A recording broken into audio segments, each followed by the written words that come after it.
Hey, welcome back to the series. I'm so excited anytime I have a chance to catch up with Jeremy, and I'm glad for this opportunity today. Just a little intro quick, and then we'll go from there. Thanks, Jared. Good to see you. Glad to be on with you. I'm Jeremy Rogers from IU Health. I lead our digital marketing and experience team here at IU Health. I've been with the system for just over 10 years now, so that means I'm getting old. I've learned a lot in healthcare. I have a lot more to learn, so I enjoy that aspect of my job every day. Tell us just recently a little bit of that arc in terms of when you stepped into this current role and a couple of the other kind of roles that you had leading up to this. Yeah, sure thing, Jared. So my background prior to IU Health was consumer e-commerce. I cut my teeth there for the first 10, 15 years of my career, did a pivot 10 years ago into healthcare, focused at the time what was called e-health. It was basically digital engagement with patients. That term has kind of gone out of vogue recently. From that role, I shifted into a broader digital marketing role, traditional stuff, web, CRM, mobile portal, things like that. And then a couple of years ago, we began to evolve our structure to really kind of better combine the full customer journey, digital, traditional, kind of the full spectrum journey there. And that's really where we focused our energies lately. You know that the healthcare journey is so complex these days. There's the pre-care, post-care, everything in between. And we've had a lot of success kind of aligning all those priorities, breaking down silos, getting away from like different fiefdoms and different people influencing different parts of the journey. Very important for us as we transform the consumer experience. Important for us as we try to differentiate our brand. There's so much competition on the provider side these days. We think experience is one area that we really truly can differentiate in today. Let's double click on that a little bit in terms of where experience fits within a marketing role as we're going like in 2026. These are clearly spaces that have had a lot of overlap from health system to health system or from hospital to hospital. It feels like the names and titles are just tweaked a little bit, but there's still this general awareness that has not always been there about what an experience even is, how you address it, what the aspects of that role are. Maybe you can enlighten us a little bit in terms of how that's looked for you in your career, and why that's something that you have realized is important for the work you do. Yeah, I think you're spot on, Jared. I think if you've seen one org structure, They're all a little bit different. The reality, though, is it's all about the customer. And so what I've found is if we center on the patient or the customer in this situation, marketing to me, end of day, our brand is nothing more than the series of experiences we deliver to our customers, which are patients. So marketing needs to play a strong role there. Historically, that was very focused on the acquisition side, like acquiring a brand new patient. But we know nowadays in this post-pandemic world, loyalty and kind of share of wallet or share of care is in many cases more important than acquiring a net new patient. Better outcomes, better financial measures, things like that. So I think from my lens, I've always looked across the customer journey because digitally, there are so many of those bumper experiences, whether it's finding a provider, booking an appointment, all the way through to paying a bill or closing a care gap on the population health side. There's so many of those moments that matter in between across the journey. If you fixate too much on just the care delivery part of the equation, you really miss out on what frankly matters most to patients. So we've really done a lot of work over the years, orchestrating the experience, having roadmaps that really are fully encompassed of the very beginning of that journey all the way to the end. And so that's really what I've focused on with my team, having people that go very deep in those areas. Lots of success across the spectrum there. Yeah, what did that look like earlier on when terms like consumer experience or consumer marketing or customer experience were a lot more fresh to healthcare audiences? How did you kind of get some momentum behind some of these ideas when they were relatively unknown? Yeah, great question, Jared. So I think first thing I learned early on was even using the term customer in healthcare is kind of dirty. There are many of our stakeholders, providers, physicians who don't like to use that term. That was very rough for me because that was my background. Everyone was a customer, like that's who we were trying to attract. So I had to learn that muscle memory there. I think a lot of our early successes were really pulling in the basic table stakes from other industries, things like self-service, e-commerce capabilities, merchandising. So we talk about our products in healthcare our products are things like our providers, the services they offer. If you bring an e-commerce mindset to that, there are some pretty basic things you can do to differentiate, to create new capabilities, to build a brand around that, just general accessibility. People use the term in healthcare access a lot about getting an appointment. To me, access is actually much more than that. It's how easily can a customer navigate your solution, your product, your capability. That's really where we focused a lot of our time. Yeah, yeah, that makes sense. And I think some of those experiences earlier on, I'm sure have shaped where you are, or even just your approach to some of the team dynamics of understanding how roles need to evolve to include some of those realizations of how to approach a lot of the interactions that marketing would be responsible for. And I'm curious what some of those moments may have looked like earlier in your career as well, in terms of some of the insights or realizations that, you feel like you're onto something, you need to share that out. But at the end of the day, it's still kind of a paradigm shift in how marketing is approached for this specific audience. Yeah, and I think a lot of it, Jared, is just taking ideas. Many people have great ideas, but can you actually take those out and test them with your customers? Like, don't be afraid of trying things. In healthcare, especially, we're very afraid of failing. But I would argue, like in many parts of the journey, it's okay to make a mistake and learn what doesn't work. You can oftentimes learn more from those mistakes than the successes. If everything's easy, you're not really learning much. And so it's really, to me, own your mistakes, test things, hypothesize, experiment.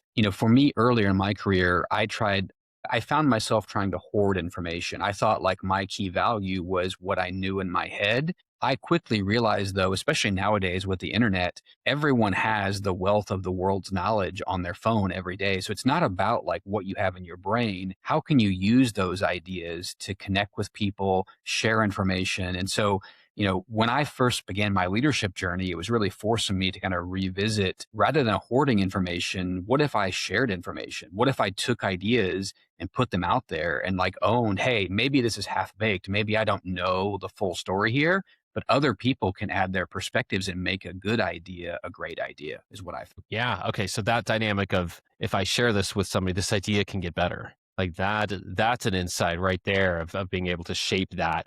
You're right, Jared. So I think you got to put yourself out there. I was very fortunate early in my career to have several really, really seasoned mentors who really helped me think about things this way, especially when you're transitioning from an individual contributor role to more of a leadership role. You will quickly find leaders who hoard information don't lead effective teams. Like for a team to be maximally effective, they have to be equipped and empowered with information, because you're not, as a leader, you're not going to be in every meeting. You need to make sure your team has that baseline familiarity so they know what's up and what's down.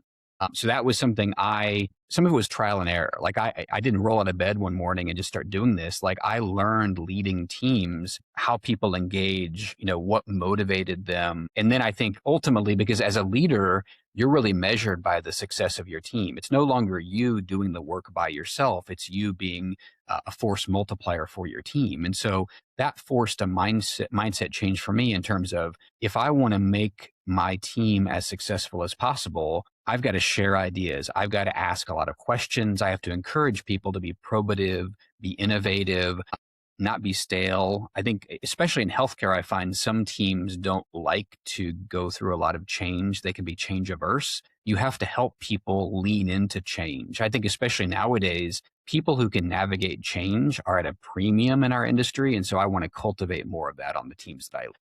It's a set of skills to be able to be resilient in the right ways.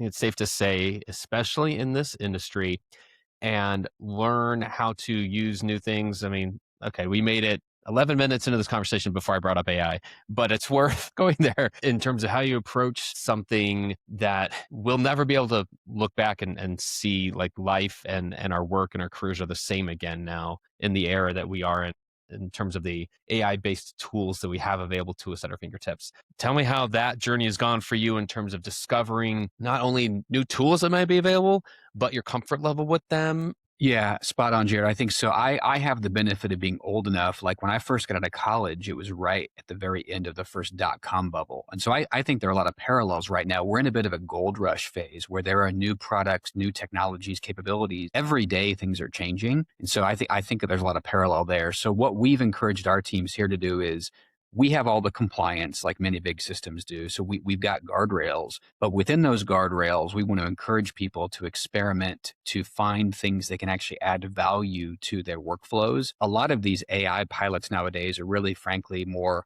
solutions in search of a problem. I want to focus first on what is the business problem we're trying to solve. How can a tool improve that process? It's not the technology by itself, the bright and shiny. It's more about how can we actually implement it in our workflow. So I'm long term very, very optimistic about many of these AI tools, but I'm more short term skeptical. So we've been pragmatic about it. Things like content supply chain, the back office stuff, and obviously the clinical things like ambient listening. There are many areas that have been proven, like their bread and butter value AI can add. We're not yet there though on the patient or customer facing stuff. Like I don't think we're ready from brand perspective to turn over AI agents to talk to patients, to do all these things. Now I think we're getting there. I think it's going to be a slow burn, but there are steps along the way. There are ways to prove value. We're maturing in our governance. We're maturing at things like how transparent we're going to be because you know this, like today, consumers are very leery of how AI is used against them or could be used against them. We want to kind of lean into the transparency and we want to show, hey, we're doing this to add value, to improve your care, to be more efficient, to maybe lower costs. Those, I think, are things that patients care about. They don't care about marketers using AI just to be buzzy or just to be sexy. That's not going to add value for anybody. Yeah, totally agree. And I think that leads to the thought of how in today's world we deal with some of the other changes that are coming about. So, but there are other transformations happening. It's kind of the thing that never stops in this field. Transformations. So, digital transformation, consumer behavior, staffing shortages, workforce burnout, the complexity of our brands, like the marketing mix that we use, constantly changing. Think those who are signed up for this at this point know what they're signed up for. The fact that nothing's ever going to stay the same for very long. There's a set of skills to be able to thrive in this type of environment as an individual and as a leader. So I'm wondering if you were like looking back, you're talking to early career Jeremy and you're explaining to him some of the transformations that he's going to have the opportunity to guide himself and maybe a team through. Would you have any advice for Jeremy in terms, younger Jeremy, in terms of what you would invite him to do or how to approach the many transformations that it just seems keep coming? Yeah, I mean, first I'd tell the guy, don't be such a jerk. I think going back that long, I would probably was a bit of a jerk. But then I would secondarily, I would say just it's a wild ride. I think there's a premium on being flexible. When I look at my career, there were several kind of different forks in the road where I could have taken one path versus the other. I think you've got to kind of err towards the options that will maintain the most flexibility in your career. A career is multiple decades. I think no one's a finished product. Even sitting here today, I want to keep learning in my career. I have no idea what it will look like in 5 or 10 years, but I'm confident I've got to add new skills. I have to keep improving my game every day. So I think it's cliche to talk about being a lifelong learner, but you have to be willing to seek out new experiences. You've got to avoid being kind of pushed into a corner or into a cul-de-sac. I think every day you should be looking at ways to add tools to your toolbox. That could be leadership, it could be technical skills, it could be certifications, whatever. But what are you doing each and every day to get better in your game? That I think is what you got to focus on. I want to stick on this kind of like mentoring mentee thought line for a moment here and ask today. I understand you have mentees, within your organization now, and you have that opportunity to be a mentor. What are some of the things either that are just asked the most, and how do you respond to them, or kind of what do you share in terms of ways to help learn from those experiences? Yeah, no, I get questions a lot around development, like what do they have to do to reach the next step in their career? And I always push that back and say, well, what do you want the next step in your career to be? Because many people say, oh, I want a promotion. And I caution, like, what does that look like? Is it just a title? Are you looking to make more money in the short term? I encourage people to think longer term. Like a career should be something you're looking to guide and steer. The next step you take should always be setting you up for that next second, third, fourth step down the road. So I think a lot of people assume a career is like a very clear roadmap. Like, you go at point A, point B, point C. And I would caution, like, maybe it's not. Like, what as things evolve, do you even know, like, what do you want to be when you grow up? I don't know, but you gotta have a general direction. I like to use the old Mike Tyson quote where everyone has a plan till they get punched in the face. Especially in healthcare, we get punched in the face a lot. And it's how resilient can you be? Like, take those punches and learn from them and have that evolve your plan. Some of the mentees I talk to have very rigid, very specific career plans, like even written on paper. And I like that. I like people that think ahead, but I worry if your plan is too rigid, will it survive the battlefield? Will it survive the real world? That's where those conversations tend to go. Jeremy, so much to learn, so much that you've been able to share with us. What else would you like to share with younger marketers in this field they haven't mentioned yet, along any lines that we haven't touched on? No, I would just say stick with it. This is a really exciting space right now. I think some people feel beaten down by the challenges we face, but I'm actually optimistic around the role of marketing and branding, especially within healthcare, because as quality of care becomes more commoditized, as people look to figure out how they're going to differentiate their brands, that's really marketers where they can make their hay. I would say who other than marketers know more about their customer, the actual population you're serving? That's the role a marketer should play. So if you can kind of every day come to work trying to best represent the needs of the customer, the needs of the patient, really, really good things can come from that, both for you individually and for your organization. Amazing. Jeremy, as always, thanks for making time for this. And I'm excited to share this with our audience because there's a lot of wisdom in the things you've shared, and a lot of people are going to benefit from the lessons and insights you've been able to provide from your own journey. So appreciate the time and good luck with everything you have going on. Thanks, Jared. I appreciate it.